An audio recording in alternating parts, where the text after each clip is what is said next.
जय भगवान। अध्याय 5 नेत्र यज्ञों का आयोजन। गुरुदेव अति कोमल हृदय वाले संत थे। दीन दुखी और लाचार लोगों की सहायता और सेवा करने में उन्हें विशेष आनंद की अनुभूति होती थी।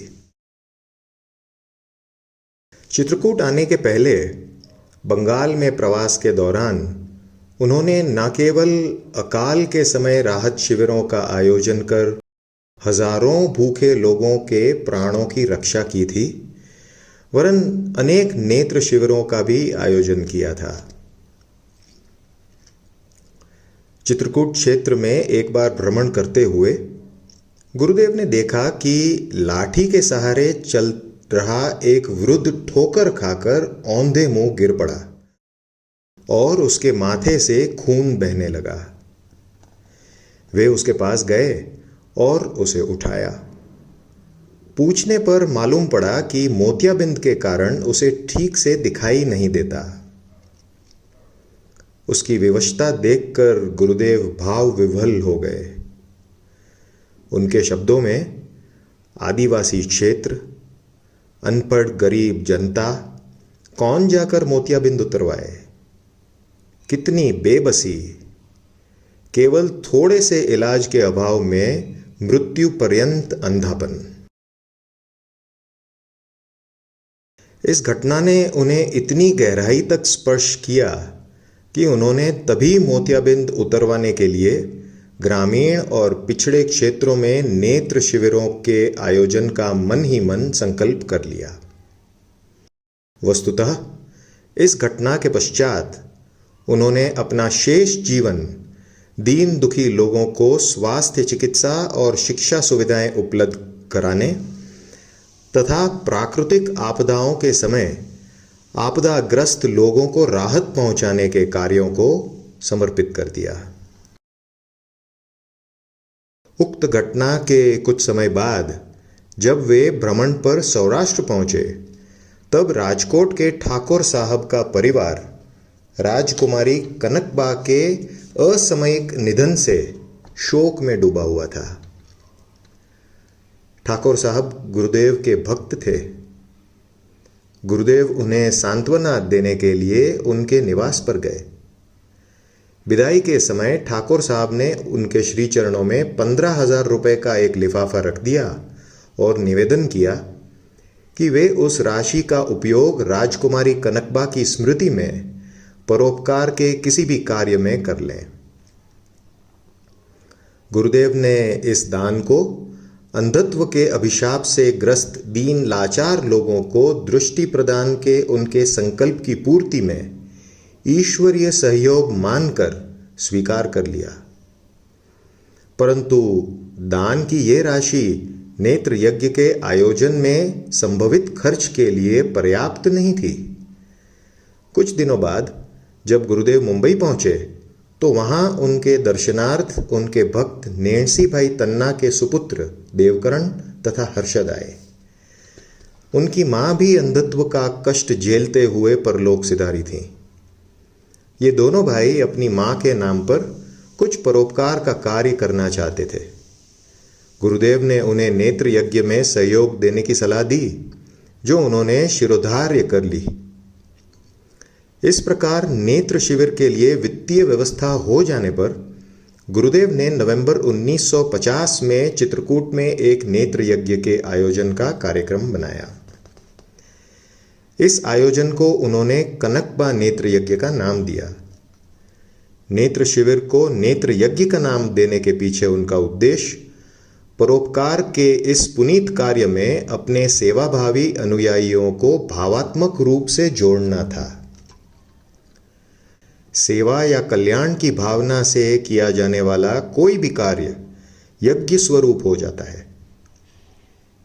नेत्र यज्ञ की रूपरेखा स्पष्ट करते हुए उन्होंने अपने अनुयायियों से कहा, ये सेवा यज्ञ सब प्रकार के यज्ञों से बढ़कर है।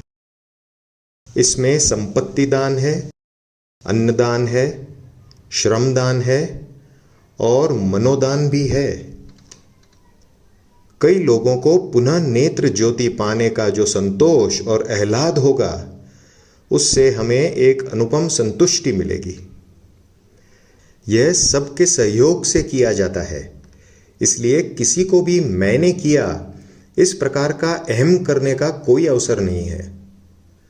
संपत्ति दान से लक्ष्मी की शुद्धि, श्रम दान से शारीरिक शुद्धि व मनोदान से मन की शुद्धि होती है। राजकोट के अपने भक्तों को इस सेवा यज्ञ में चित्रकूट पहुंचने का आह्वान करते हुए उन्होंने कहा, इसमें सबके पैसों का अच्छा उपयोग होगा। आप सबको मैं यही कहूंगा कि सब के सब जल्दी से जल्दी चित्रकूट पहुंचना। आपका धन से सहयोग तो है ही, परंतु तन मन का सहयोग मुख्य है। नेत्र यज्ञ के आयोजन में मेरी वेदना कुछ शांत होगी। गुरुदेव के आह्वान पर राजकोट, जामनगर और मुंबई के अनेक भक्तजन चित्रकूट आ पहुंचे। चित्रकूट के आसपास के गांवों सरैया, खपटीहा, पपरैंदा, हस्तम आदि के गुरु भाई भी नेत्र यज्ञ में सेवा देने के लिए आ जुटे। तब बड़ी गुफा जानकी कुंड में अस्पताल तो क्या, कोई पक्का भवन तक नहीं था। मरीजों की सेवा शुश्रूषा के साधनों का भी बहुत अभाव था। यदि कोई संबल था तो वो था गुरुदेव का सामर्थ्य और सेवा करने के लिए आए गुरु भाइयों का उत्कट सेवा भाव। नेत्र यज्ञ के दौरान मरीजों को ठहरने और ऑपरेशन थिएटर की व्यवस्था जानकी कुंड से कुछ दूरी पर स्थित प्रमोदवन नामक स्थान में की गई। वहां एक खाली बैरक को वार्ड बनाया गया। उसमें न तो चारपाइयां थीं और न ही गद्दे। मरीजों को उस बैरक की फर्श पर सुलाया गया। वहीं पर एक शामियाना खड़ा करके ऑपरेशन थिएटर बनाया गया।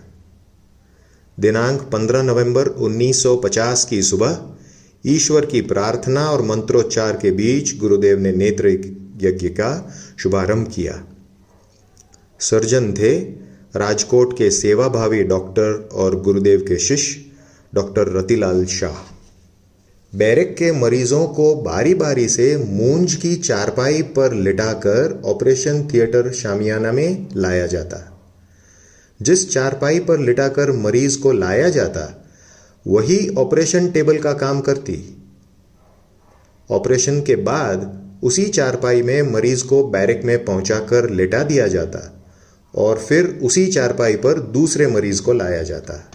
मरीजों के लिए भोजन जानकी कुंड पर बनवाया जाता और उसे कांवरों से प्रमोदवन पहुंचाया जाता। मरीजों की सेवा के लिए आए भाइयों में प्रमुख थे जमनादास भाई, केशु भाई, छबिल भाई, जादव जी भाई, प्रयाग जी भाई तथा भानु भाई पोबारू। सेवक भाइयों ने इस सेवा यज्ञ के दौरान दिन रात कठोर परिश्रम किया। गुरुदेव स्वयं भी दिन रात जाग कर थके मांदे स्वयं सेवकों को अपने हाथ से पूड़ियां, हलवा और भजिया खिलाते। गुरुदेव उनसे कहते, ये लोग मरीज हमारे मेहमान हैं, हमारी सेवा को सफल करने के लिए आए हुए नारायण हैं। इनकी सेवा प्रेम पूर्वक करना। गुरुदेव के ये प्रेमपूर्ण शब्द उनमें नई ऊर्जा भर देते थे। नेत्र यज्ञ दिनांक 13 दिसंबर 1950 को पूर्ण हुआ। कुल मिलाकर 9000 से कुछ अधिक मरीजों की आंखों की जांच की गई और 950 लोगों के ऑपरेशन किए गए। लगभग 96% ऑपरेशन सफल हुए। नेत्र यज्ञ की पूर्णाहुति के दिन चित्रकूट के आसपास के क्षेत्र में रहने वाले साधु संतों के लिए विशाल भंडारा किया गया। उस दिन गुरुदेव ने भावुक स्वर में कहा, भगवान राघवेंद्र सरकार की कृपा से ये कार्य निर्विघ्न समाप्त हो गया। आपने तन मन धन से सेवा की है, मुझे खूब संतोष दिया। जिन लोगों को नई दृष्टि प्राप्त हुई, उनका उल्लास आप लोगों ने देखा। अगला नेत्र यज्ञ गुना में आयोजित करने के संकल्प के साथ नेत्र यज्ञ का समापन हुआ। नेत्र यज्ञ में सेवा देने वाले भाई बहनों को भी इस पुण्य कार्य में सहभागी होने पर असीम संतोष हुआ। इस यज्ञ ने उन्हें मानव सेवा के माध्यम से अपने अहम को गलाने और जीवन में शांति और आनंद की अनुभूति का एक नया मार्ग दिखाया। उनके लिए गुरुदेव का ये कथन बोध वाक्य बन गया। उनके लिए गुरुदेव का ये कथन बोध वाक्य बन गया कि सेवा में जो क्षण बीते उसी से जीवन सार्थक है। इसलिए जीवन में जहां भी जितनी भी सेवा करने का मौका मिले उसे बराबर पकड़ लेना चाहिए। जैसे जिस प्रकार भी बन पाए दीन दुखियों को सेवा पहुंचाओ, इससे आपको सुख मिलेगा, ये निश्चित है। यदि सुख चाहते हो तो दूसरों को सुख दो। ये तो अटल नियम ही है कि दूसरे प्राणियों को जो सुख या दुख दिया जाता है वो स्वयं को प्राप्त होता है।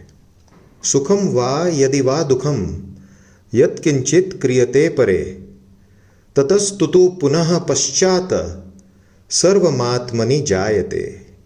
अर्थात दूसरे प्राणियों को जो सुख अथवा दुख दिया जाता है वही सुख व दुख बाद में स्वयं को प्राप्त होता है। नेत्र यज्ञ संपन्न हो जाने के उपरांत गुरुदेव बाहर से आए अपने भक्तों को अनसुया जी, गुप्त गोदावरी आदि आसपास के पावन स्थलों को दिखाने के लिए ले गए। बाद में वे स्वयं जैसलमेर चले गए, जहां उन्होंने 6 माह का काष्ठ मौन किया। जुलाई 1951 में चित्रकूट लौटकर उन्होंने पुनः 1 मास का काष्ठ मौन लिया। गुना में प्रस्तावित नेत्र यज्ञ के लिए पर्याप्त वित्तीय व्यवस्था ना हो पाने के कारण उसके आयोजन के लिए 6 वर्षों तक प्रतीक्षा करनी पड़ी। संभवतः नेत्र यज्ञों के आयोजन को एक संस्थागत व्यवस्था का रूप देने के उद्देश्य से ही भगवान ने इतनी लंबी प्रतीक्षा कराई। सन 1956 में जब गुरुदेव जामनगर के प्रवास पर थे, तब उनके भक्त मथुरादास भाई के दामाद लालजी ठक्कर ने गुरुदेव के समक्ष अपनी धर्मपत्नी तारा बहन के नाम से एक नेत्र यज्ञ कराने और उसका संपूर्ण व्यय उठाने की इच्छा व्यक्त की। गुरुदेव ने उनका यह प्रस्ताव सहर्ष स्वीकार लिया। इस नेत्र यज्ञ का नाम श्री तारा नेत्र यज्ञ रखा गया। प्रसंगतः आंख की पुतली को भी तारा कहा जाता है। लालजी भाई के इस शुभ संकल्प से प्रसन्न होकर गुरुदेव ने नवंबर 1956 में गुना मध्य प्रदेश में नेत्र यज्ञ के आयोजन की घोषणा की और सौराष्ट्रवासी अपने अनुयायियों को गुना पहुंचने का निर्देश दिया। इस नेत्र यज्ञ में कैंप की व्यवस्था का भार उन्होंने कृष्णा बहन को सौंपा और प्रचार प्रसार तथा डॉक्टरों की व्यवस्था की जिम्मेदारी डॉक्टर छबिल भाई जोबनपुत्रा को सौंपी। यह नेत्र यज्ञ दिनांक 9 नवंबर 1956 से दिनांक 25 नवंबर 1956 तक चला और इसमें कुल 1325 ऑपरेशन हुए। चिकित्सकों में मुख्य सहयोग डॉक्टर जोशी, डॉक्टर जवेरी तथा डॉक्टर दवे का रहा। गुना नेत्र यज्ञ में मुंबई और सौराष्ट्र के अनेक भक्तों ने गुरुदेव से निवेदन किया कि इस प्रकार के आयोजनों को स्थायी रूप देने के लिए एक संस्था बना दी जाए ताकि उसके तत्वाधान में नेत्र यज्ञों का आयोजन निरंतर चलता रहे। अनेक भक्त इस संस्था को वित्तीय सहयोग देने के लिए आगे आए। अतः अगले वर्ष 1957 में श्री तारा नेत्र यज्ञ के नाम से एक समिति पंजीकृत की गई और उसी के तत्वाधान में बाद के नेत्र यज्ञों का आयोजन किया गया। अप्रैल 1970 में जब गुरुदेव ने अपना पार्थिव शरीर छोड़ा, तब तक उनकी दैहिक उपस्थिति में 18 नेत्र यज्ञ संपन्न हुए। ये सभी नेत्र यज्ञ पिछड़े और दूर दराज के अंचलों में किए गए। अंतिम नेत्र यज्ञ वर्ष 1969 में विदिशा में संपन्न हुआ। गुरुदेव इनमें से प्रत्येक यज्ञ में पूरे समय उपस्थित रहे। गुरुदेव के देहावसान के पश्चात भी गुरु भाइयों और बहनों ने मानव सेवा की इस राह पर चलना जारी रखा। प्रतिवर्ष मध्य प्रदेश, उड़ीसा, गुजरात, महाराष्ट्र और राजस्थान के किसी न किसी पिछड़े क्षेत्र में नेत्र यज्ञ का आयोजन किया जाता रहा। वर्ष 1979 के बाद चित्रकूट और आनंदपुर में श्री सद्गुरु सेवा संघ ट्रस्ट के नवनिर्मित चिकित्सालयों में वर्ष भर ऑपरेशन की व्यवस्था सुलभ हो जाने के कारण इन स्थानों के बाहर नेत्र यज्ञों का आयोजन बंद कर दिया गया। तथापि चित्रकूट और आनंदपुर के नेत्र चिकित्सालयों में इस परंपरा को जारी रखते हुए अभी भी प्रतिवर्ष गुरुदेव की जन्म जयंती कार्तिक शुक्ल चतुर्थी से 1 माह तक की अवधि तक विशेष नेत्र शिविरों का आयोजन किया जाता है। वर्ष 1994 में भारत शासन द्वारा मोतियाबिंद जनित अंधत्व के निवारण को राष्ट्रीय अंधत्व निवारण कार्यक्रम घोषित किया गया। अब इस कार्यक्रम के अंतर्गत भारत शासन द्वारा गरीब लोगों के ऑपरेशन का खर्च राजकोष से वहन किया जाता है। इस राष्ट्रीय कार्यक्रम के क्रियान्वयन के लिए ट्रस्ट के उक्त दोनों स्थानों में स्थित चिकित्सालय मान्यता प्राप्त है। नेत्र यज्ञों की कुछ उल्लेखनीय घटनाएं। गुरुदेव के जीवन काल में आयोजित नेत्र यज्ञों से संबंधित कुछ विशेष उल्लेखनीय घटनाएं अथवा प्रसंग निम्नानुसार हैं। गुना नेत्र यज्ञ नवंबर 1956 में इक्का दुक्का रोगी डिस्चार्ज होते समय अपनी पोटली में शिविर की रजाई या चादर ले जाने का प्रयास करते। एक बार जब इस प्रकार की घटना की बात गुरुदेव तक पहुंची तो वे बोले, जिसको जरूरत होगी वही लेकर जाएगा। किसी की पोटली में देखें तो नजर हटाकर निकल जाना। पोटली खोलकर शर्मिंदा न करना, परंतु वार्ड में सूचना देते रहना कि कैंप का कोई भी सामान कोई अपने साथ न ले जाए। ऐसी थी गुरुदेव की उदारता और मानव गरिमा के संरक्षण की सोच। मंदसौर नेत्र यज्ञ नवंबर 1957। मध्य प्रदेश के तत्कालीन मुख्यमंत्री डॉक्टर कैलाशनाथ काटजू भी पधारे। वे नेत्र यज्ञ की उत्तम व्यवस्था से बहुत प्रभावित हुए। उन्होंने जब गुरुदेव से ऐसी व्यवस्था का राज जानना चाहा तो गुरुदेव ने कहा कि यहाँ ठोस रूप में सब कार्य किया जाता है। आपके यहाँ तो नौकरी है, यहाँ हृदय के सच्चे भाव से सेवा है। इनकी सद्भावना ही रोगी को निरोगी बनाती है। ये सब स्वयंसेवक अपने घर का खाते हैं। कोई ऐसी इच्छा नहीं रखता है कि गरीबों के निमित्त एक पाई भी उसके उपयोग में आवे। धर्म पर, भगवान पर इन सब की इतनी निष्ठा है। मुझे हर साल 1 मास का समय देते हैं। अपने धंधे नौकरी छोड़कर अपने किराए से जहां बुलाता हूं आते हैं।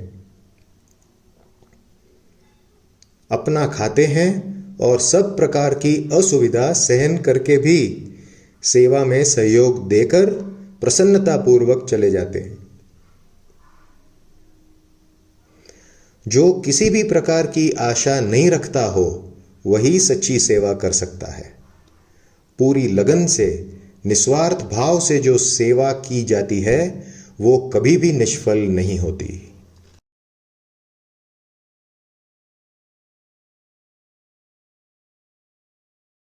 बिलासपुर नेत्र यज्ञ 1957 के दौरान एक दिन बादल घिराए। थोड़ी देर बाद बूंदाबांदी भी शुरू हो गई। स्वयंसेवक लोग घबरा गए और मरीजों को उठाकर पास के पक्के मकान में ले जाने लगे। इतने में एक बुढ़िया की बारी आई। बोली, क्या कर रहे हो?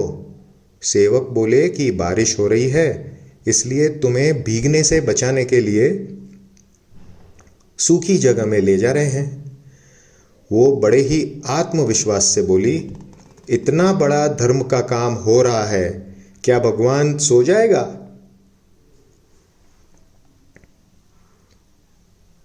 मत छूना मेरी खाट को।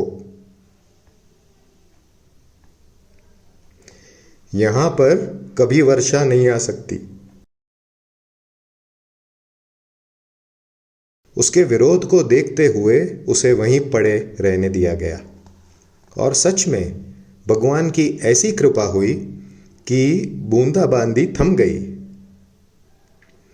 तभी बिलासपुर के आसपास इतनी अधिक बारिश हुई और ओले गिरे कि कैंप के जो ट्रक लकड़ी लाने बाहर गए हुए थे वे रास्ते में ही फंसे रह गए। सिरोंज नेत्र यज्ञ सन 1958 में हिंदुओं के साथ साथ मुस्लिम नागरिकों ने भी सेवा कार्य में सहयोग दिया।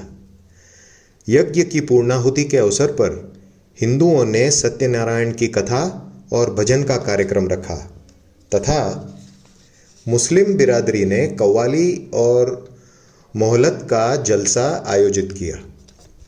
गुरुदेव दोनों कार्यक्रमों में सम्मिलित हुए। कैंप की सामग्री समेटते समय स्थानीय एक मुस्लिम नेता ने अपने सहधर्मी सेवक भाइयों को संबोधित करते हुए कहा, राम राम कहते जाओ और सामान उठाने में मदद करते जाओ। इस कैंप में खुदा का फरिश्ता आया है। राम और रहीम को वो एक ही कहता है।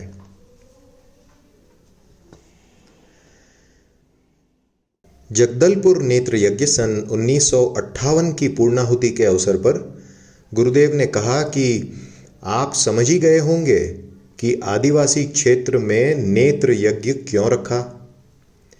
क्रिस्ती ईसाई लोग पछात, पिछड़ी जाति और जंगली प्रदेश में ही अपने पैर जमाते हैं।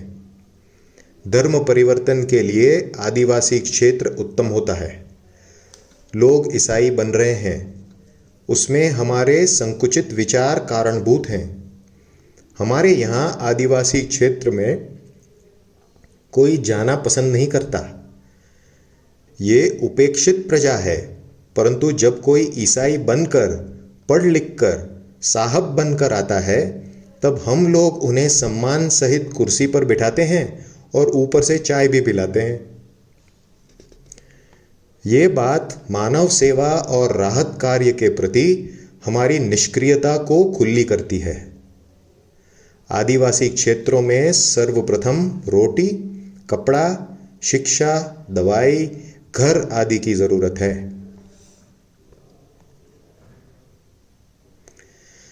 सतना नेत्र यज्ञ सन 1959 में मध्य प्रदेश के तत्कालीन मुख्यमंत्री डॉक्टर कैलाशनाथ काटजू पुनः पधारे। उन्होंने गुरुदेव से कहा, बाबा, सरकार लाखों रुपए का धुआं करती है, परंतु तब भी आपकी जैसी उत्तम व्यवस्था, सेवा, शुश्रूषा और सफल परिणाम नहीं ला पाती।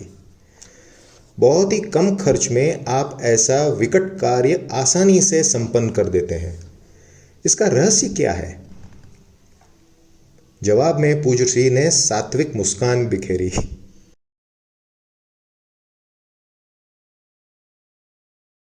फिर धीरे से कहा, काजू जी, आपके यहां काम होता है और हमारे यहां सेवा। सरकारी काम पगारदार नौकर की मदद से होते हैं और नौकरी समय देखती है। अपना निश्चित समय किसी भी प्रकार से पूरा करके लोग नौकरी से पीछा छुड़ाकर भागते हैं, और सेवा कार्य ही ढूंढती रहती है। हमारे यहाँ का प्रत्येक कार्यकर्ता रोगी को अपना कुटुंबी जन समझकर प्रेम पूर्वक उसकी सेवा करता है। कार्य भले ही परिश्रम भरा हो, परंतु यदि उसमें प्रेम और भाव हो तो उसमें थकान नहीं लगती और कंटाला भी नहीं आता। रोगियों की सारवार में सब इतने मग्न हो जाते हैं कि खाने पीने की भी उन्हें सुध नहीं रहती। नेत्र यज्ञ के उत्तम परिणाम का रहस्य हमारे सेवाभावी और नीतिवान कार्यकर लोग हैं।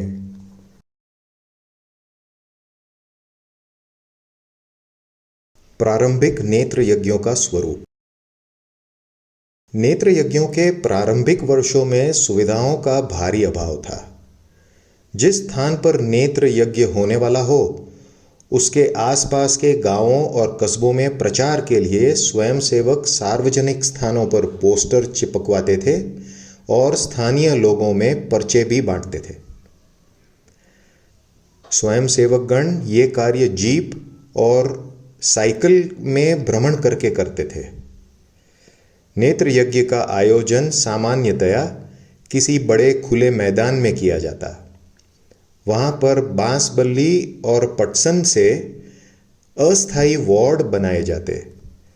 प्रत्येक वार्ड के बीच में नर्स तथा स्वयंसेवकों के लिए कुर्सियां रखी जाती। वहीं मेज पर एक पेटी में जरूरी दवाइयां रहती। वार्ड के एक कोने में धातु की कोठियों में पीने का पानी और जग तथा गिलास रखे रहते। वार्ड में लगी चारपाइयों में पटसन के गद्दे होते, जिनमें सूखी घास भरी हुई होती। दैनिक उपयोग की सामग्री के भंडारण के लिए अलग से एक भंडार गृह बनाया जाता, जिसमें रजाई, कंबल, पटसन के थान तथा भोजन का सामान, गेहूं, दाल, चावल, आटा, घी, तेल, नमक, मसालों के डिब्बे आदि रखा जाता। शिविर में 4 प्रकार के रसोड़े होते थे। संत रसोड़ा, डॉक्टरों का रसोड़ा, गुजराती रसोड़ा और समष्टि सार्वजनिक रसोड़ा। शिविर के मुख्य दरवाजे के पास एक पूछताछ कार्यालय रहता, जहां पर डाक पेटी और संभव होने पर एक टेलीफोन की व्यवस्था की जाती। नेत्र यज्ञ में सेवा देने के लिए आए प्रत्येक स्वयंसेवक को एक बिल्ला दिया जाता, बैज, जिसमें गुरुदेव का फोटो बना रहता और नेत्र यज्ञ के स्थान का नाम लिखा रहता। स्वयंसेवकों को इसे सदा लगाए रहना होता था ताकि उन्हें आसानी से पहचाना जा सके। शिविर में प्रथम ऑपरेशन के समय गुरुदेव स्वयं मरीज की आंख में टॉर्च से रोशनी किया करते थे। जिन रोगियों के मोतियाबिंद के ऑपरेशन हो जाते, उन्हें सुबह की चाय और भोजन में खिचड़ी और देसी घी का हलवा दिया जाता। रोगियों को हलवा दे दिए जाने के बाद शेष बचा हुआ हलवा सफाई कर्मचारियों, भृत्यों और अन्य कर्मचारियों को दिया जाता। रोगियों के खा लेने के बाद जूठे कटोरे थालियों को साफ करने का काम भी बहुधा स्वयंसेवक ही किया करते थे।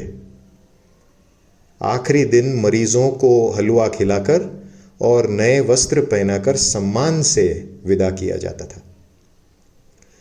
जिसके पास गाड़ी भाड़ा न होता, उसे गाड़ी भाड़ा भी दिया जाता और बस रेलवे स्टेशन तक पहुंचाने की व्यवस्था भी की जाती। मरीजों को हलवा या खिचड़ी परोसने से पूर्व स्वयंसेवक गण श्री गुरुदेव की जय बोलते, जिसे मरीज भी दोहराते हैं। ये परिपाटी कामोबेश आज भी आयोजित किए जाने वाले विशेष नेत्र शिविरों में प्रचलित है। एक बार गुरुदेव से किसी महात्मा ने पूछा, नेत्र यज्ञ अथवा ऐसे ही पारमार्थिक सेवाओं के पीछे आपका क्या उद्देश्य है? गुरुदेव ने हंसकर कहा, जब तक शरीर है तब तक किसी न किसी प्रकार का कर्म तो होता ही रहेगा। श्वास नहीं तो जिंदगी नहीं, इसी प्रकार सेवा नहीं तो जीवन नहीं। इसी ध्येय पर पहुंचने का ये प्रयत्न है। मेरी समझ में नेत्र यज्ञ की सेवा इसलिए उत्तम है क्योंकि जहां कैंप लगता है वहां पर हम सबको शायद ही दूसरी बार जाने को मौका मिलता है। जितने लोगों का ऑपरेशन हुआ उन लोगों को जिंदगी में फिर कभी हम देख नहीं पाते। इससे उपकार की स्मृति और कर्म का अहंकार चित्त पर से हट जाता है। चित्त शुद्धि में यह बात बहुत महत्व की है।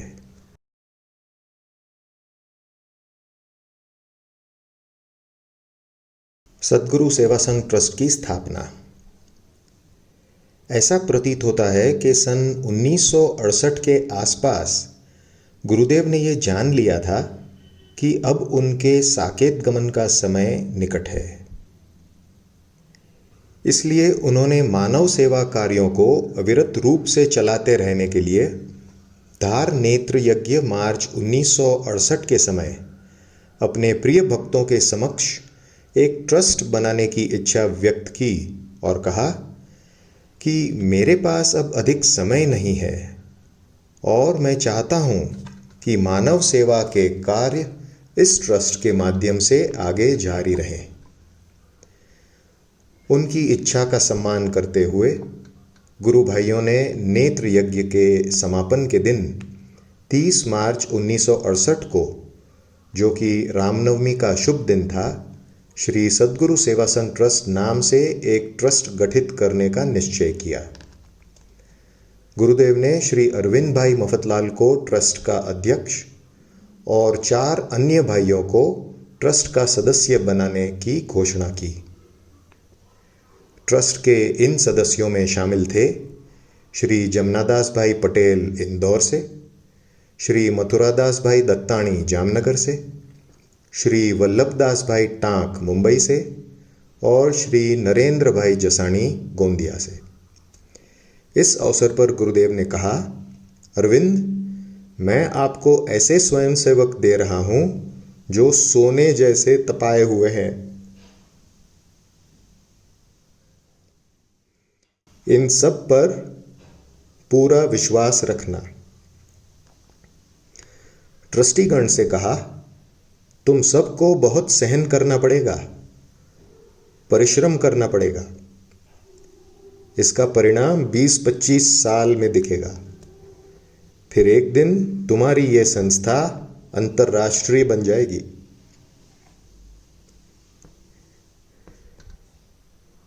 ट्रस्ट की भावी योजनाओं के संबंध में अपने विचारों को व्यक्त करते हुए उन्होंने आगे कहा,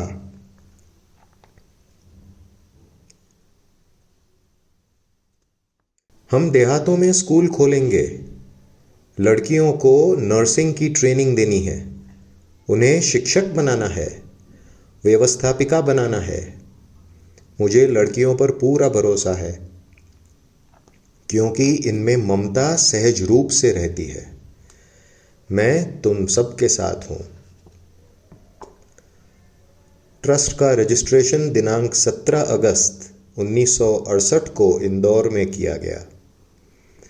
उपरोक्त गुरु भाइयों के साथ श्री केशुभाई शेठ, श्री रामदास भाई गोकानी तथा श्री गोवर्धन लाल उपाध्याय ट्रस्टी बनाए गए और केशुभाई को कार्यकारी ट्रस्टी का उत्तरदायित्व सौंपा गया। गुरुदेव ने नेत्र यज्ञों तथा प्राकृतिक आपदाओं के समय आयोजित किए जाने वाले राहत शिविरों के माध्यम से अपने अनुयायियों को मानव सेवा की जो राह दिखाई, उस पर चलने में उन्हें एक अनुपम तुष्टि की अनुभूति हुई। सेवा कार्यों में सहयोग देने से उन्हें अपने तन, मन और धन की सार्थकता का अनुभव हुआ। यही कारण है कि गुरुदेव के साकेतवासी होने के बाद भी गुरु भाइयों और बहनों ने गुरुदेव द्वारा प्रारंभ किए गए सेवा कार्यों को न केवल जारी रखा है, वरन उन्हें विस्तारित किया है और उनसे अपनी अगली पीढ़ी को भी जोड़ दिया है। ट्रस्ट द्वारा संचालित सेवा संस्थाएं आज राष्ट्रीय स्तर पर ख्याति अर्जित कर चुकी हैं और मानव सेवा के क्षेत्र में उनकी एक विशिष्ट पहचान बन चुकी है। तन पवित्र सेवा किए, धन पवित्र करी दान, मन पवित्र हरि भजन करी, होत त्रिविध कल्याण। वैष्णव जन तो तेने कहिए जे, पीड़ पराई जान रे, पर दुखे उपकार करे तोय, मन अभिमान न आने रे। वैष्णव जन तो तेने कहिए जे, पीड़ पराई जाने रे, पर दुखे उपकार करे तोय, मन अभिमान न आने रे। जय गुरुदेव।